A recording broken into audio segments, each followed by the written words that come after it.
Hello friends, नमस्ते मित्रों। आज के इस कार्यक्रम में हम आपको एडवर्ब के बारे में कुछ बात करना चाहेंगे। सबसे पहले देखते हैं एडवर्ब ऑफ टाइम और एडवर्ब विथ शोस टाइम। मतलब कि जो वक्त दिखाता है, वक्त के बारे में जो बताता है, उसे हम एडवर्ब ऑफ टाइम कहते हैं।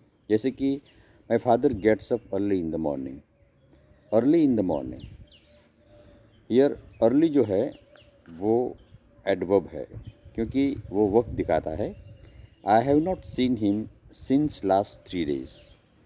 सिंस है, ये एडवर्ब है।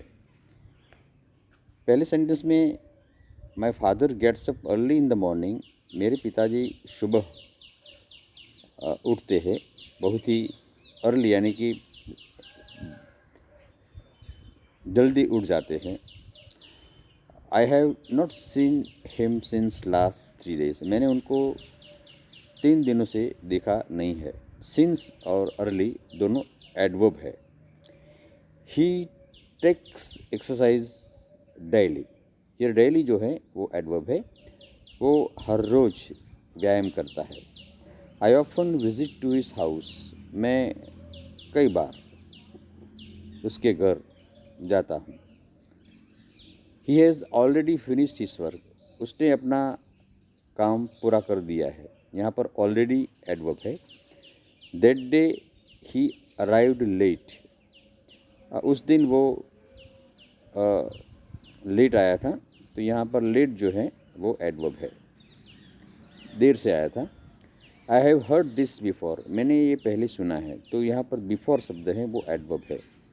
He called her a few minutes ago, he called actually यहाँ हियर होना चाहिए। He called here a few minutes ago. Few minutes ago, ago जब जो है शब्द है वो एडवर्ब है। I will wait till tomorrow, till शब्द जो है ये एडवर्ब है। टिल टुमारो, मैं कल तक इंतज़ार करूँगा। ही केम इवेंचुअली, वो आकस्मिक आया, तो यहाँ पर इवेंचुअली जो है ये एडवर्ब है। तो ये सारे एडवर्ब जो है वो टाइम के बारे में कुछ न कुछ बताता है। Early, since, daily, often, then already, late, before, ago, till, eventually, all this are, ये जो सब शब्द हैं ये शब्द एडवर्ब ऑफ टाइम है, जिसे हम क्रिया विशेषण, मगर वक्त के बारे में जो वक्त बताने वाले क्रिया विशेषण है। अब देखते हैं एडवर्ब जो जगह के बारे में निर्देश करता है। जब हम वेयर, कब से प्रश्न पूछते हैं तो ये जवाब मिलता है। The sun shines everywhere, everywhere जो है वो एडवर्ब ऑफ प्लेस है। सूरज हर जगह निकलता है, चमकता है। चिल्ड्रन आर प्लेइंग आउटसाइड, बच्चे बाहर खेल रहे हैं। Nobody was there in that place, वहाँ पर कोई नहीं था। मेयर लुक्ड अप, मेयर ने ऊपर देखा। I was at Satlasana yesterday, मैं कल सतलासन था। Students are in the class, विद्यार्थी वर्गखंड में है। माई फ्रेंड इज़ आउट, मेरा दोस्त बाहर है। I have seen that man somewhere, मैंने उन्हें कहीं देखा है। Meena sent her husband away, Meena ने अपने शौहर को बाहर भेज दिया। Here is the copy of syllabus, यहाँ पर सिलेबस यानी कि जो सिलेबस होता है उसकी कॉपी है। तो यहाँ पर हियर शब्द everywhere, outside, that place, up, then कहीं पर गांव का नाम दिया गया है, एट सतलासणा, ये जगह का उल्लेख करता है। इन द क्लास, आउटसाइड, समवेयर, ये शब्द जो हैं ये एडवर्ब ऑफ प्लेसिस है, जो जगह का निर्देश करता है। अब देखते हैं एडवर्ब ऑफ मैनर और एडवर्ब विच शोज मैनर। रिद्धभात दर्शक, क्रिया विशेषण। मेयर रेड केयरफुली, मेयर ने बहुत ही चिवटता से पढ़ा, बहुत खंत से पढ़ा, carefully. Meena sings beautifully, Meena सुंदर तरीके से गीत गाती है। ही वॉक स्पीडली, वो जल्दी से चलता है। Mister Prajapati speaks truly, mister Prajapati सही बोलते हैं। The novel is well written, ये नॉवेल बहुत अच्छी तरीके से लिखी गई है। दे स्पीक इंग्लिश वेल, वे लोग अंग्रेजी अच्छी तरीके से बोलते हैं। तो carefully, beautifully, speedily, truly, well, ये सब जो है एडवर्ब ऑफ मैनर है। कोई क्रिया हम किस तरह से कर रहे हैं उसमें हमारे मैनर्स का निर्देश होता है।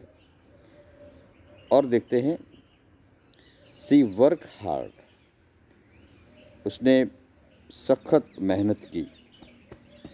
I can hardly work, hardly, I can hardly work, मैं आई कैन हार्डली वर्क, मैं ये काम मतलब कि नहीं कर सकता, ऐसा उसमें उल्लेख है।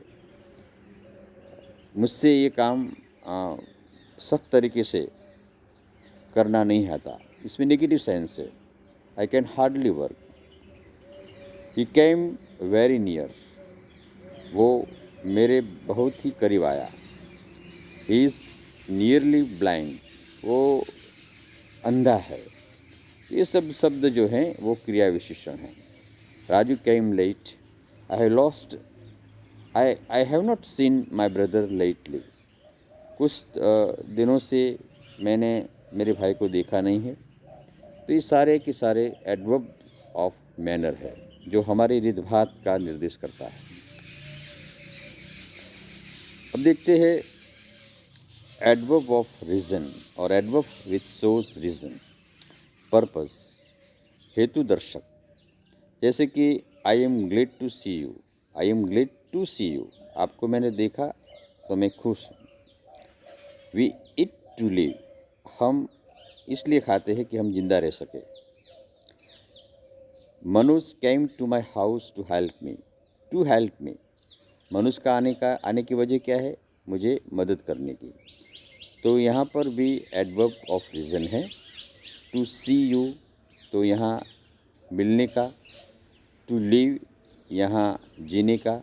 टू हेल्प मी, यहाँ पर कोई ना कोई वजह दी गई है, आगे जो क्रिया होती है उसकी वजह दी गई है, तो उसे हम एडवर्ब ऑफ रीजन कहते हैं। बिकॉज और सिंस का भी हम प्रयोग कर सकते हैं। अब देखते हैं इंट्रोगेटिव एडवर्ब, प्रश्नवाचक क्रिया विशेषण। व्हेन, वेयर, हाउ, वाई जैसे शब्दों का हम प्रयोग करते हैं। When will you go to Surat, when will you go to Surat, यहाँ पर व्हेन का प्रयोग किया गया प्रश्न में। How did you get first class, why did you not come with me. तो आप देख सकते हैं कि व्हेन, हाउ, वाई इन शब्दों से हमने इंट्रोगेटिव सेंटेंस में प्रश्नवाचक क्रिया विशेषण का उपयोग किया है। ये सारे के सारे प्रश्नवाचक क्रिया विशेषण है जो किसी न किसी क्रियापद के संदर्भ में हम उसका उपयोग करते हैं। व्हेन विल यू गो, यहाँ पर जाने की क्रिया है, आप सूरत कब जाएंगे, तो जाने की क्रिया के साथ व्हेन का उपयोग किया गया है। How did you get first class, आपने ये प्रथम वर्ग कैसे प्राप्त किया, तो फर्स्ट क्लास प्राप्त करने की जो रीत है, कैसे, किस तरह से। Y did you come, Y did you not come with मी, आप मेरे साथ क्यों नहीं आए। तो यहाँ मेरे साथ न आने की वजह से हमने प्रश्न किया है, तो ये प्रश्नवाचक क्रिया विशेषण है। अब देखते हैं एडवर्ब ऑफ फ्रीक्वेंसी। कभी कभी कोई क्रिया एक बार, दो बार या ज़्यादा एक ही क्रिया होती है, तब हम इसका प्रयोग करते हैं। कितनी बार कोई क्रिया कितनी बार होती है। I show him once only, मैंने उसे एक ही बार देखा। तो यहाँ पर एक ही बार क्रिया हुई है ऐसा निर्देश किया गया है। वंस जो है वो एडवर्ब ऑफ फ्रीक्वेंसी है। Have you ever seen a ghost, आपने कभी भूत को देखा है। एवर सीन अ घोस्ट, कभी भी आपने भूत को देखा है। He came to my house twice, वो मेरे घर 2 बार आया। I have never seen Kashmir, मैं कभी कश्मीर नहीं गया, मैंने कश्मीर देखा ही नहीं। तो नेवर शब्द का उपयोग किया गया है, ये फ्रीक्वेंसी है। ही सेल्डम विजिट्स माई हाउस, वो मेरे घर बिल्कुल आता ही नहीं, या साल में 1 या 2 बार आता है, यानी कि वो कभी कभी आता है, ऐसा इसमें भाव दिखाया गया है। सेल्डम जो है वो एडवर्ब ऑफ फ्रीक्वेंसी है। ही फ्रीक्वेंटली कम्स हियर, वो कई बार यहाँ आता है। He is always in time, always in time, तो ये जो है ऑलवेज या फिर वंस, ये सारे शब्द जो है नेवर, सेल्डम, ये कोई क्रिया कितनी बार होती है ये हमें जानने को मिलता है, तो इसलिए इसे हम एडवर्ब ऑफ फ्रीक्वेंसी कहते हैं। अब देखिए कंपैरिजन की बात है। कंपैरिजन, तुलना।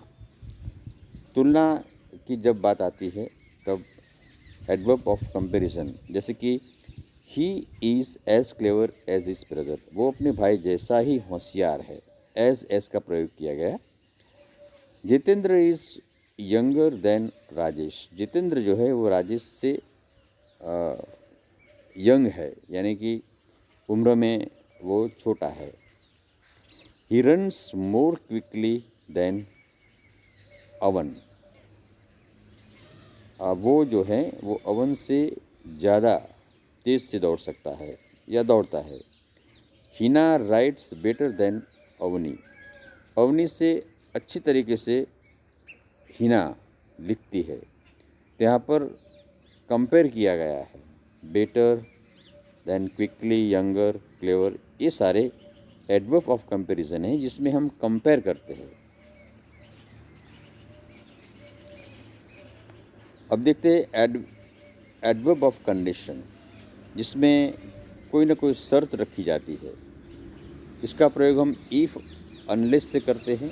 जैसे कि if you do not work hard you will fail, अगर आप सख्त मेहनत नहीं करेंगे तो आप फेल हो जाएंगे, निष्फल रहेंगे।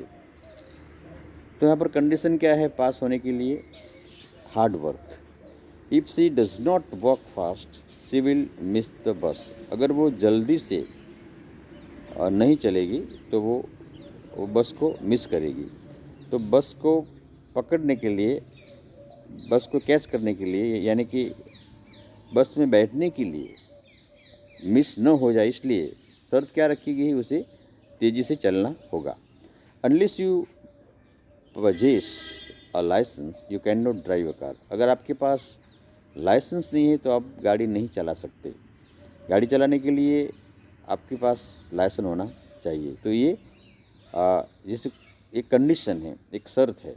Unless you attend your class regularly you will be dismissed, अगर आप क्लास को रेगुलरली उसमें अटेंडेंस आपकी अगर नहीं है तो आपको डिसमिस किया जाएगा। क्लास में आपका नाम जारी रहे, इसलिए क्या शर्त रखी गई है कि आपको हर रोज़ क्लास को अटेंड करना पड़ेगा। जब कंडीशन आती है, जब कोई शर्त का हम उल्लेख करते हैं, तब इस प्रकार के एडवर्ब का हम प्रयोग करते हैं। Unless you start at once you will get late, अभी आपने शुरू नहीं किया तो आपको देर हो जाएगी। If she does not do hard work she will fall, अगर वो सख्त मेहनत नहीं करती तो वो निष्फल रहेगी, वो निष्फल होगी। डज नॉट का जो है वो हम थर्ड पर्सन सिंगुलर के लिए हम उपयोग करते हैं। इस तरह ये एडवर्ब ऑफ कंडीशन की बात हुई। अब देखते हैं एडवर्ब ऑफ कॉन्ट्रास्ट, जिसमें हम विरोधाभास प्रकट करते हैं। जैसे कि Sri Lanka lost the match. Sri Lankan players played well. हालांकि श्रीलंकन खिलाड़ियों ने अच्छा दिखाव किया, फिर भी मैच हार गए। तो यहाँ पर कॉन्ट्रास्ट है। Aldous Sri Lankan players played well, तो यहाँ पर आल्दो जो शब्द का प्रयोग किया गया है वो एडवर्ब ऑफ कॉन्ट्रास्ट है। श्रीलंका लॉस्ट द मैच, दो तरीके से हम इसका उपयोग कर सकते हैं। आल्दो से भी इसका हम उपयोग कर सकते हैं। Some people are educated, they are mannerless. कुछ लोग पढ़े लिखे होते हैं मगर उसमें मैनर्स नहीं होते, यानी कि रित-बात अच्छी नहीं होती। Though some are educated, they are mannerless. तो कॉन्ट्रास्ट दिखाने के लिए हम आल्दो का प्रयोग करते हैं या दो का प्रयोग करते हैं। Gold is costly but people wear it. हालांकि जो सोना है वो महंगा है, फिर भी लोग पहनते हैं। तो इस तरह जब भी हम आल्दो का या बट का प्रयोग करते हैं तो वहाँ पर एडवर्ब ऑफ कॉन्ट्रास्ट का प्रयोग किया गया है, ऐसा हमें मान लेना है। तो इस तरह अब देखते हैं रिजल्ट, एडवर्ब ऑफ रिजल्ट, परिणाम यानी कि रिजल्ट बताने वाला। He ran so fast that he fell down, actually down होना चाहिए, फेल डाउन। वो इतना तेज़ से दौड़ा कि वो गिर गया। We eat that we may live, हम सिर्फ इसलिए खाना खाते हैं कि हम जी सके। तो जीने के लिए हम खाना खाते हैं, खाना खाते हैं तो हम जी सकते हैं, ये इसका रिजल्ट है। वो तेज़ी से दौड़ा इसलिए वो गिर पड़ा, यानी कि गिर गया। तो तेज़ी से दौड़ना, उसका रिजल्ट क्या हुआ, वो गिर गया। तो इसे हम एडवर्ब ऑफ रिजल्ट कहते हैं। अब देखिए अंत में हम सपोजिशन के बारे में कहेंगे। सपोजिशन यानी कि आप कुछ चीज़ को मान लेते हैं। जैसे कि he teaches me as if he were a teacher, वो मुझे इस तरीके से पढ़ा रहा है जैसे कि वो एक शिक्षक है। He talks to me as if I were a fool, वो मेरे साथ इस तरह से बात कर रहा है जैसे कि मैं कोई मूर्ख हूँ। She is too weak to run, वो इतनी कमज़ोर है कि वो दौड़ नहीं पाती। तो इस तरह यहाँ पर हम सपोजिशन का उपयोग कर रहे हैं। याद रखें ये सारे के सारे एडवर्ब थे और एडवर्ब्स का हम अलग अलग तरीके से हम उपयोग करते हैं। जैसे कि मैंने बताया कि कुछ एडवर्ब्स मैनर, रीज़न या फिर इंट्रोगेशन के लिए, फ्रीक्वेंसी के लिए, कंपैरिजन के लिए, कंडीशन के लिए, कॉन्ट्रास्ट या रिजल्ट या सपोजिशन के लिए हम एडवर्ब का उपयोग करते हैं। एडवर्ब जो है वो एडजेक्टिव ऑफ वर्ब है जो वर्ब को डिफाइन करता है। तो आज के इस कार्यक्रम में मैंने आपको एडवर्ब के बारे में कुछ बताया।